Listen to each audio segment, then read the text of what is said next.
Hi everyone! I wanted to post this YouTube video because this is certainly one of the most common questions I get in my courses. How do you study this stuff? There's so much information. How do I learn it? What are your tips? So I've sent lots of emails and lots of messages, but nothing really works as well as a good conversation, and hopefully YouTube will cut it. So what I have here is my little concept map.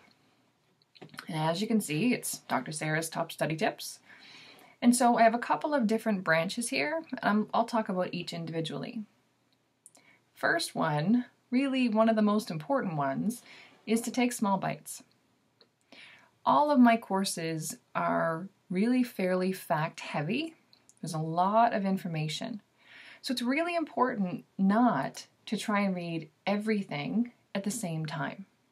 Don't try and read entire chapters. Don't try and read an entire lecture at one time, right?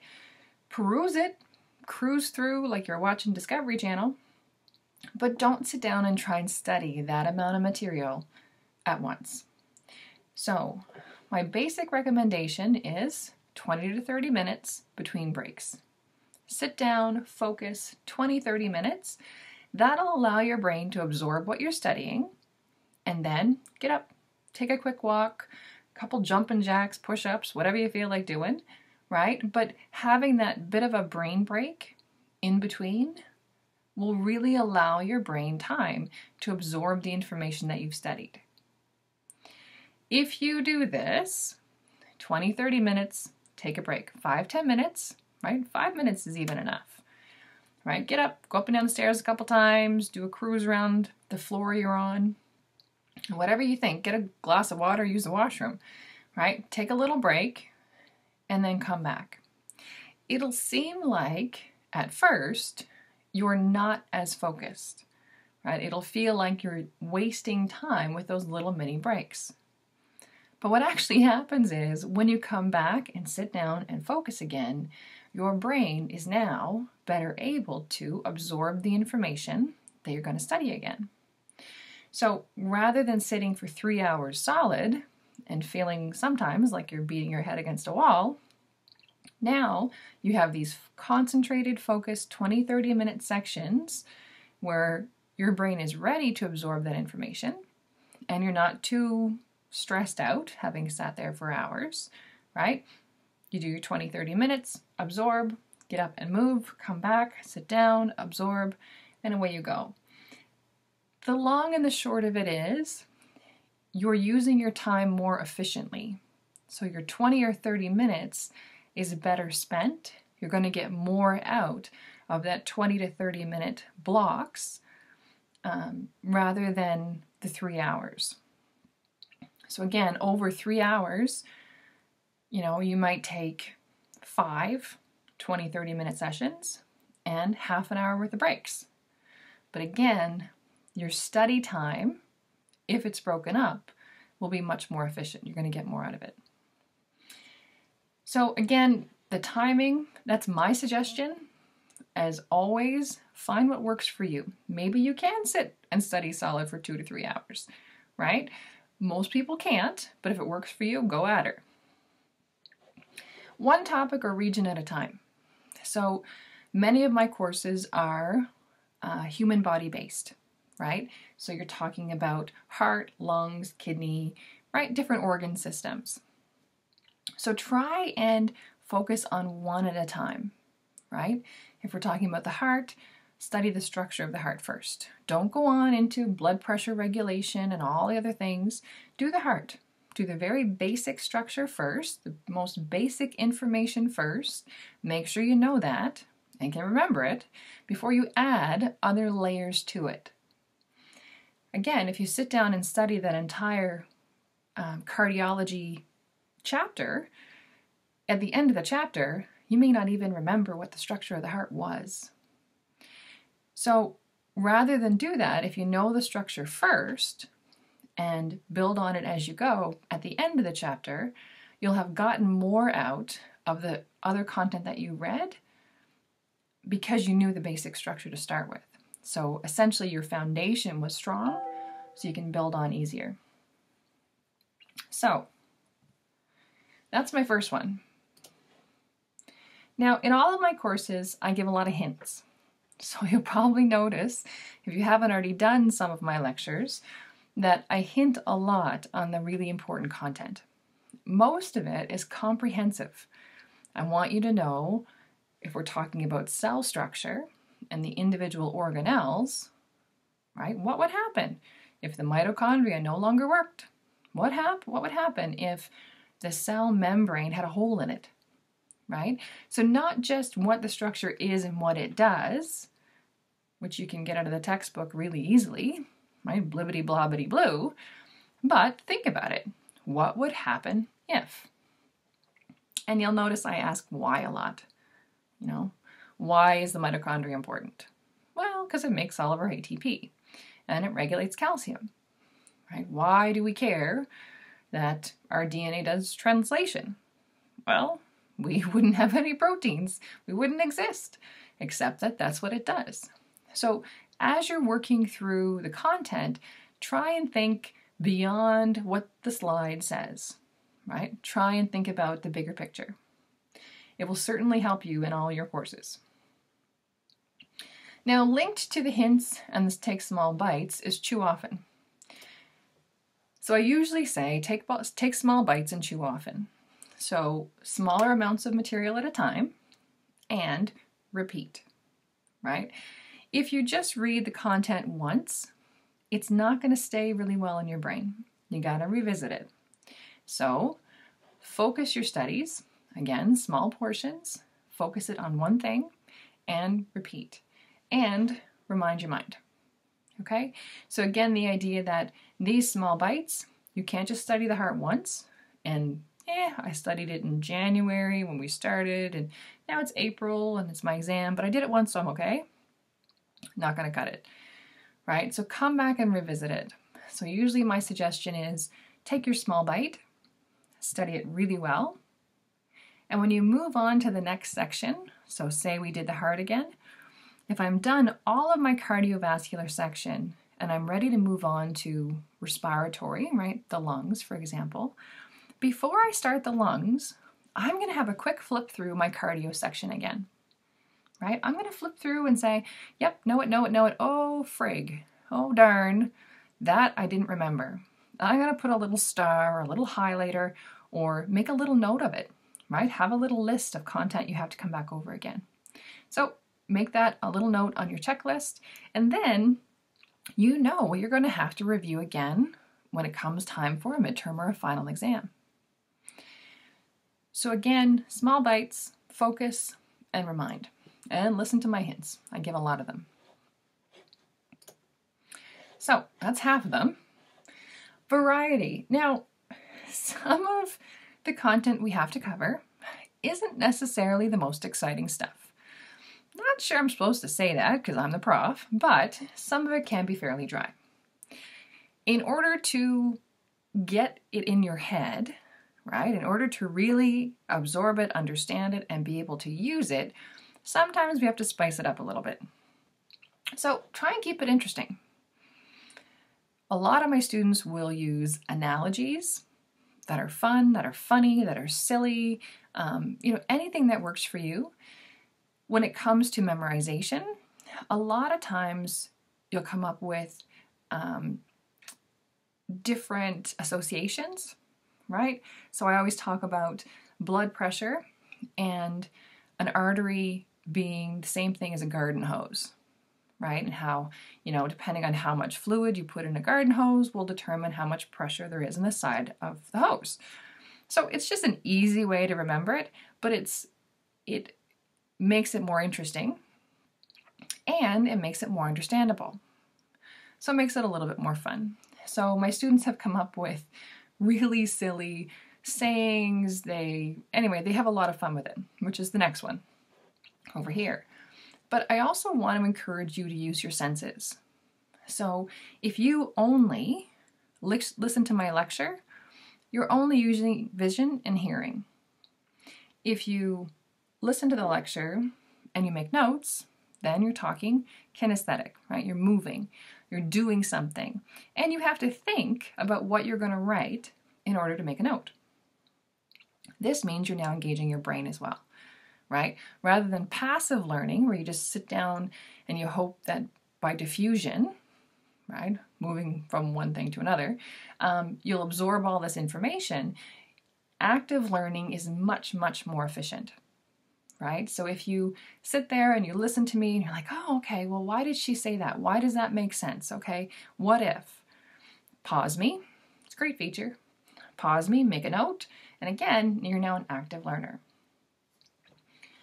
As always, I encourage you to find the right fit for you. We all learn in different ways. Personally, I'm a visual learner and a kinesthetic learner, right? I want to be able to see something. That's why there's lots of pictures in my courses. And I'm kinesthetic, which means for my human sciences, right, my nursing courses, kinesiology courses, I'm going to tell you to feel this, palpate this, right? Feel your thighs. These are the muscles associated. Feel this joint, feel where this is, feel where that is. And so by getting up and moving, then that again is another way that your brain is stimulated to remember that particular piece of information. So I really encourage you to play with different resources. There's a lot of resources in my courses. And I do that not to overwhelm you and not with any expectation that you would use all of them, but rather that you might try them, all of them if you like, and find what works for you. Maybe some will be really great for you and some not so much. So don't overwhelm yourself with too much stuff. Too many YouTube videos, too many software, too many cue cards, too many coloring books. If it works for you, awesome.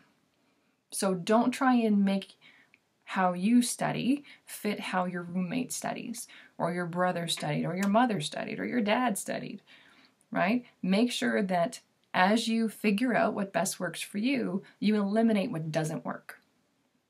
And that's a bit of a growing curve, right? A little bit of a growth curve there. If you're coming into university from high school or coming into university from some time away from school, make sure that you give yourself time to adjust. University is very different from high school. And if you haven't been to school in a while, you have another little shift to do as well. So be patient with yourself and make sure that you try different things, because again, maybe what worked for you in high school isn't going to work for you in university. Personally, in high school, I took notes, I read them once, I did really well. Got to university, didn't work so well. Way more information required to know in university compared to high school. So again, make sure you take the time and make the effort to play around with how you're learning the material. That's as important as spending the time on the material. If you are sitting there reading the textbook over and over and over again, you may be absorbing 10%, where if you sit down and do concept maps like this or make your own notes, maybe you'll absorb 40%. So you're going to find more efficient ways to study if you do this point right here. So I think I talked enough about that one. Fun. And yes, this really can be fun. The content I cover is sometimes quite serious with my pathophysiology courses, where we talk about lots of different diseases and consequences of them. But studying the information in anatomy, physiology, micro, and biology, and other courses can actually be fun. You like to sing, you like to make songs, you want to dance, you want to rap. I saw, and I share in quite a few of my courses, a really great YouTube video of cardiologists, so MDs, specialists, doing a dance showing how the heart works in various arrhythmias. It's awesome.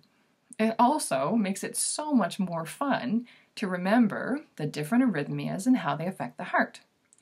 So please have fun with this. If you know someone else in the class, play around with it. If you know a buddy, if you have a partner at home or a brother or sister or a parent at home, talk to them about it, right? Have fun with it. You really can make a lot of this information more interesting, more fun.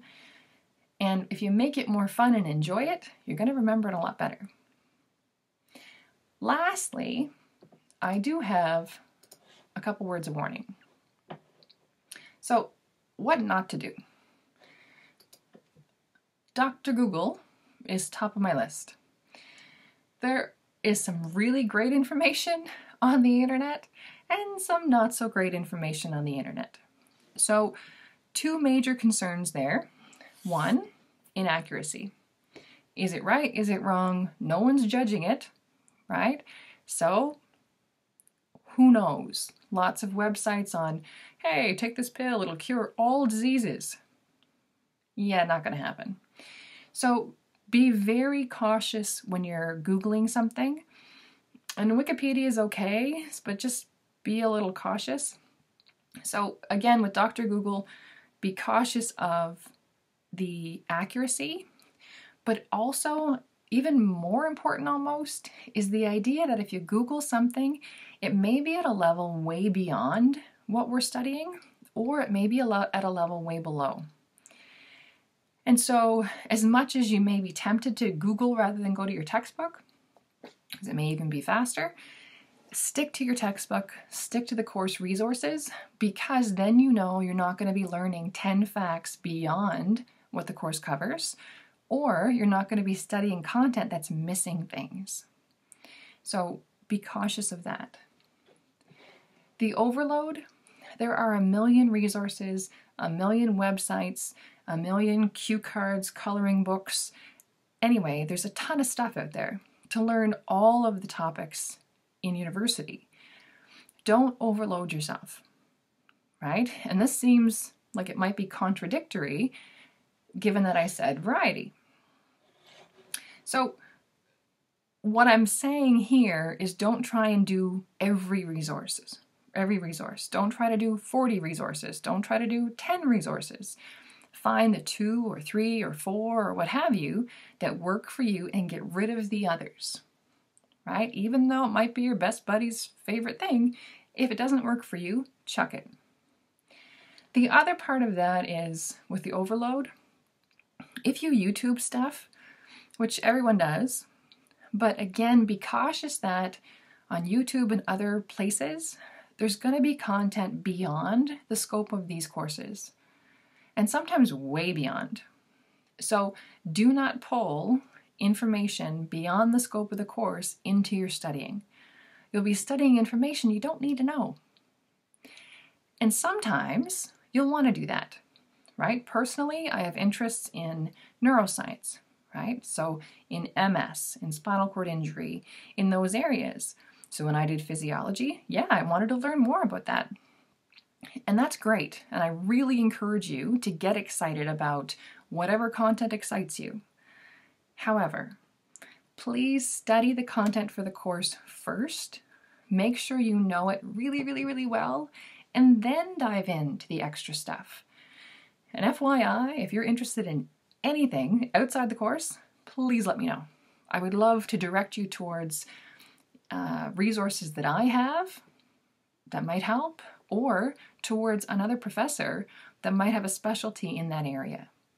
We always love students who are excited about biology. We love to be able to help facilitate your growth, right? Help you on whatever path you're going to take. So don't hesitate to ask us that stuff.